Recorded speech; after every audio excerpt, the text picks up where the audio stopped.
मोनसे गिदिर खौरां फिन बाथि खेबनि थाखाय रासियानि बिसायख'थियाव पुतिना हादोरगिरिनि मासिखौ देरहासार जानो हादों आरो हादोरगिरिनि मासियाव जिरायनाय लोगो लोगोनो फ्रान्स हादरखौ थामथि मुलुग दावहानि थाखाय हुमखि होदों।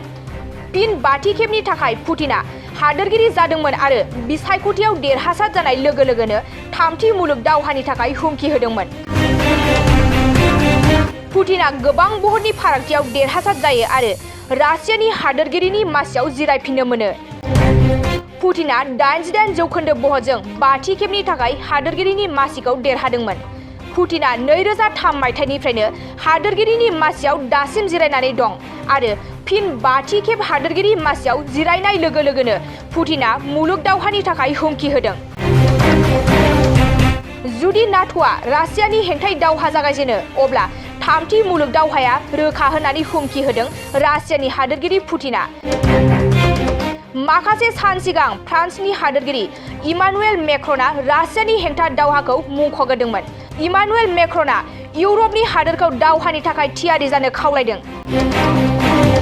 मेक्र'ननि सायाव पुतिननि बिबुंथि रासियाया माब्लाबाबो खर' गंग्लायना थानाय नङा। बे बाराव रासियानि रौनिया हानजाया सिगांनिख्रुइ गोख्रैसिन जादों। रासियानि रौनिया हानजानि गोख्रोंथिखौ इउक्रेन आरो रासियानि दावहायावनो जों नुनो मोनबोखादोंमोन।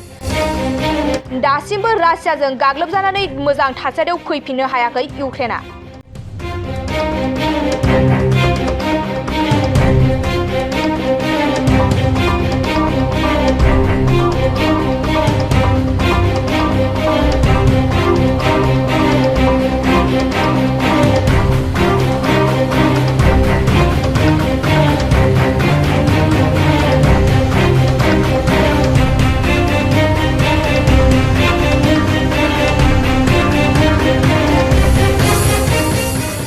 बिखुं सानाय, हान्थु सानाय, फाफ्लियाव सानाय, साइटिका आर्थराइटिस नार्भजों सोमोन्दो गोनां बेराम जानायफोरनि थाखाय मोनसे मोजां खौरां। बङाइगावआव थानाय यामाहा श'रुमनि साखाथियाव थानाय रे मेडिकस बरपारायाव फैगौ 19 खालार मंगलबारखालि डक्टर शम्भु कुमार सिंहआ फुंबिलिनि 10 रिंगानिफ्राय 5 रिंगासिम बेसेन नाङै सावस्रि सिबिथाय बादायाव नुजाथिफैगोन। बेवहाय गाहायै बिखुं सानाय, हान्थु सानाय, फाफ्लियाव सानाय, साइटिका आर्थराइटिस नार्भजों सोमोन्दो गोनां बेराम आरो गासैबो रोखोमनि बेमारफोरखौ बेवहाय फाहामनाय जायो।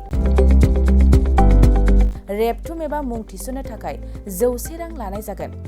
गोबां मिथिनो थाखाय 9954341429 आरो 7002153489 बे नाम्बाराव सुलाद लानो हागोन।